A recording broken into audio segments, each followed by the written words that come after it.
प्रतिभा रेसिपीमध्ये तुमच्या सर्वांचे स्वागत आहे। तर आज मी बनवलेली आहे खमंग आणि खुसखुशीत अशी बट्टी आणि मस्त गरमागरम त्यासोबत खाण्यासाठी आंबट गोड चवीचं असं वरण। याआधी सुद्धा आपण बट्टी कशी बनवायची ती पाहिली होती आणि ती आपण आप्पे पात्रात बनवली होती, पण आज आपण वेगळ्या पद्धतीने खूप साऱ्या लेयर्सवाली मस्त खुसखुशीत आणि खमंग अशी दाल बट्टी कशी बनवायची ते आज आपण पाहणार आहोत। तर चला अगोदर आपण सर्वात आधी आपल्याला वरण शिजवून घ्यायचं आहे, म्हणजे डाळ शिजवून घ्यायची आहे। तर ही मी तुरीची डाळ घेतलेली आहे 4 चमचे आणि त्याच्यामध्ये 2 चमचे घालणार आहे मुगाची डाळ। तर इथे मी 2 डाळी वापरून वरण बनवणार आहे, म्हणजे डाळ बनवणार आहे। तर सगळ्यात अगोदर ही डाळ मी स्वच्छ धुवून घेते। अगोदर आपण कुकर लावून घेऊया। आता त्याच्यामध्ये मी घातले आहे डाळ शिजण्यासाठी पाणी, एक डाळीच्या वर 2 पेऱ्यावर पाणी ठेवले। आता कुकरमध्ये मी टाकते अर्धा ग्लास पाणी। तर डाळ बट्टी म्हटलं की डाळ हवीच, म्हणून अगोदर म्हटलं डाळ लावूया म्हणजे बट्टी बनवायला सोपं, कारण कुकर व्हायला अर्धा तास तरी लागतो। आता कुकरचं झाकण लावून झाले। आता मी मीडियम गॅसवर त्याच्या 4 शिट्ट्या घेणार आहे। तर चला तोपर्यंत आता आपण बट्टीची तयारी करून घेऊया। कुकर एकीकडे होतेच। तर आता मी हे घेतलेलं आहे रवा आहे अर्धी वाटी आणि जाड रवा, आणि हे जे घेतलेलं आहे 1 वाटी मोठी गव्हाचं पीठ आहे। आता हे गव्हाचं पीठ जे आहे ना चाळून घेतलेलं नाही, असंच पीठ जे आहे गव्हाचे घ्यायचं आहे, म्हणजे घरगुती साहित्यात आपण बट्टी बनवणार आहोत। आणि अर्धी वाटी हा जाड रवा मी टाकलेला आहे। हे फक्त 2 साहित्य मेन आहे। आता आपण घालूया एक अर्धा चमचा हळद पावडर, 1 चमचा मी ओवा घेतलेला आहे, म्हणजे बट्टी जी आहे ना छान खुसखुशीत होते। थोडासा हातावरती चोळून घ्यायचा आणि 1 चिमूटभर मी खाण्याचा सोडा घेतला, जास्त नाही वापरायचा, थोडाच घ्यायचा, म्हणजे जास्त तिलकट पण होत नाही, कारण आपल्याला तळायची आहे बट्टी। आणि आता घालूया चवीनुसार मीठ। आता सगळं साहित्य आपण घातलेलं आहे। तर अगोदर मी काही केलेलं आहे की 1-2-3 चमचे कडकडीत तेलाचं मोहन करायला ठेवलं होतं।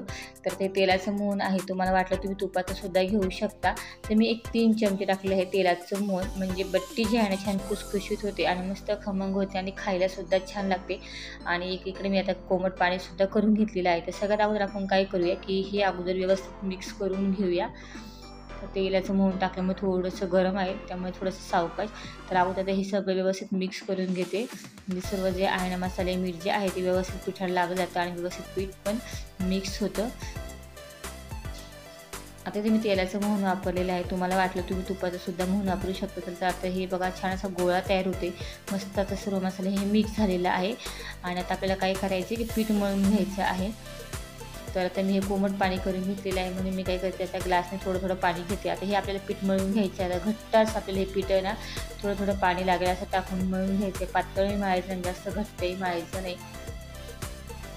याआधी सुद्धा आपण डाळ बट्टी बनवलेली आहे आणि ती बट्टी जी आहे ना आपण न वाफवता इडली पात्रात बनवलेली होती। तर त्याची सुद्धा रेसिपी जी आहे ना त्याची लिंक मी डिस्क्रिप्शन बॉक्समध्ये देणार आहे, तुम्ही नक्की पहा। आणि आज आपण आहे ना इडली पात्रात न बनवता वाफवून खूप सारे लेयर्सवाली बट्टी बनवायची आहे।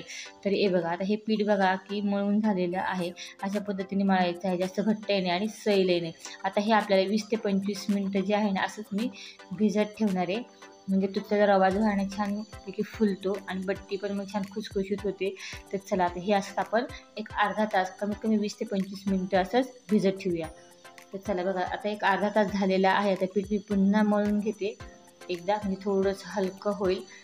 आणि आता याचे काय करायचे आहे, व्यवस्थित छान मळून झालं की याचे एक समान आता मी गोळे बनवून घेते, कारण की आपल्याला छोटी छोटी चपाती लाटायची आहे।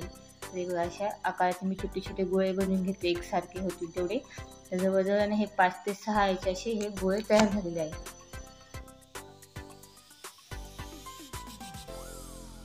तर पाहू शकता सगळे गोळे तयार करून झालेले आहे। आता एक गोळा घेऊन चपाती जशी लाटतो त्याचप्रमाणे ही आपल्याला लाटून घ्यायची आहे। तर अशा पद्धतीने आता मी काय करते की सगळे हे 6 गोळे आहेत ना ते असं चपाती लाटतो त्याचप्रमाणे मी हे लाटून घेते।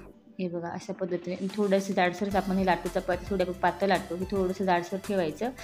तर ते एक लाटून झालेलं आहे। अशा पद्धतीने आता मी सर्व लाटून घेते आणि मग आपण बट्टीचा रोल कसा बनवायचा हे तुम्हाला सांगणार आहे। एकदम साधी सोपी पद्धत आहे, काही वेगळं करायची गरज नाही आणि घरगुती साहित्यामध्ये ही दालबट्टी आपण बनवू शकतो। कारण बघा रोज रोज तीच भाजी खाऊन कंटाळा येतो आणि स्वयंपाकात सुद्धा कधी कधी कंटाळा येतो। मग एकदा बट्टी बनवली, वरण लावलं की काम झालं। आणि थंडीच्या दिवसात त्यांना खायला पण एकदम छान लागते, मस्त गरमागरम आणि खुसखुशीत अशा ह्या बट्ट्या, आणि त्याच्यावरती गरमागरम मस्त वरण टाकलं की अजूनच छान असे लागते। तर बघा आता हे सर्व आता लाटून घेतलेलं आहे अशा पद्धतीने। आता आपण रोल कसा बनवायचा हे सांगते। तर एक आपण जी लाटलेली आहे चपाती त्याला थोडंसं असं वरतून तेल लावायचं पूर्ण बाजूला, आणि थोडंसं जे आपण पीठ घेतलं होतं, गव्हाचंच पीठ घेतलं होतं हे लावायला, ते भुरभुरायचं. त्याच्यावरती आता ही दुसरी पोळी जी आहे ती अशी ठेवायची, घडी पडता कामा नये. त्याच्यावर सुद्धा तेल लावायचं. तुम्हाला जर वाटलं तुम्ही तूपसुद्धा लावू शकता, पण काही लावा, बट्टी छानच होते. तर चला, तर बघा आता एका आता मी ना 3 पोळ्यांचा हा एक रोल बनवणार आहे.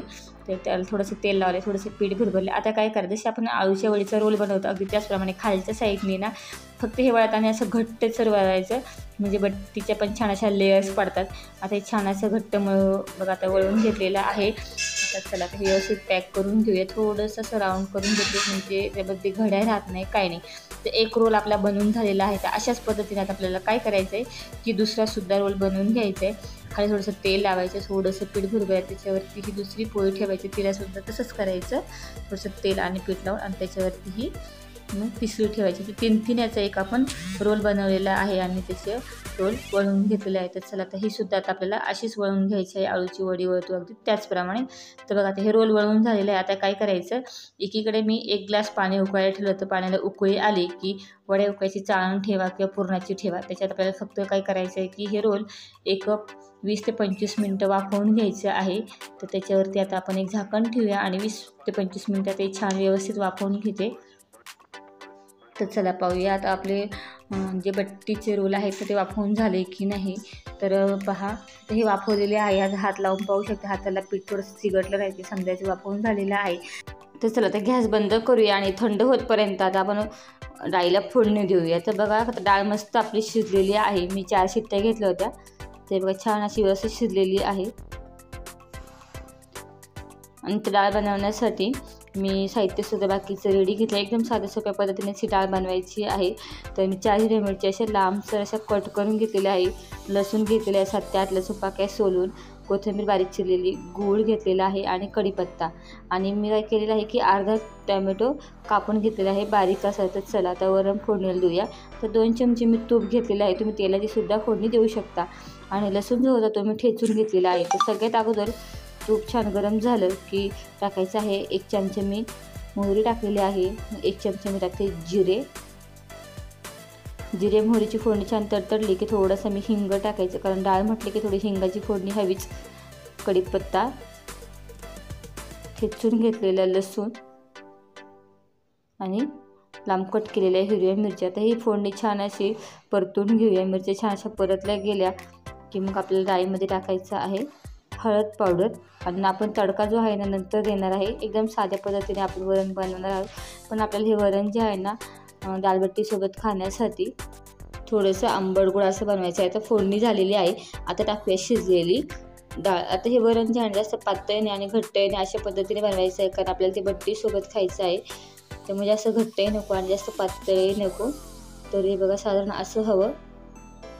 आता यामध्ये आपण टाकूया चवीनुसार मीठ.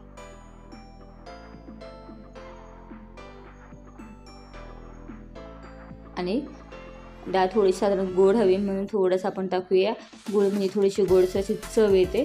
आणि थोडंसं आंबट चवीसाठी आपण याच्यामध्ये टाकणार आहे चिंच.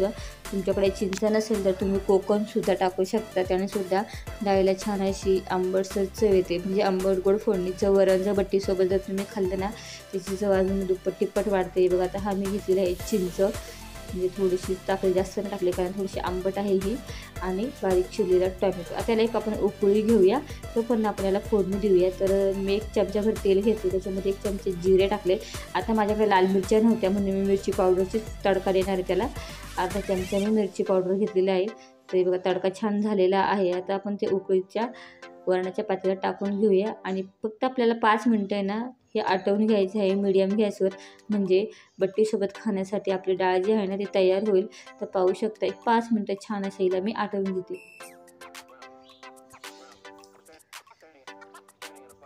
तर हे बघा पाहू शकता मस्त आपलं ही डाळ जी आहे ना मस्त तयार झालेली आहे. मस्त आंबट गोड गरमागरम फोडणीचं ही डाळ तयार झालेली आहे. आता आपण गॅस करूया बंद, कारण डाळ आपली तयार झालेली आहे.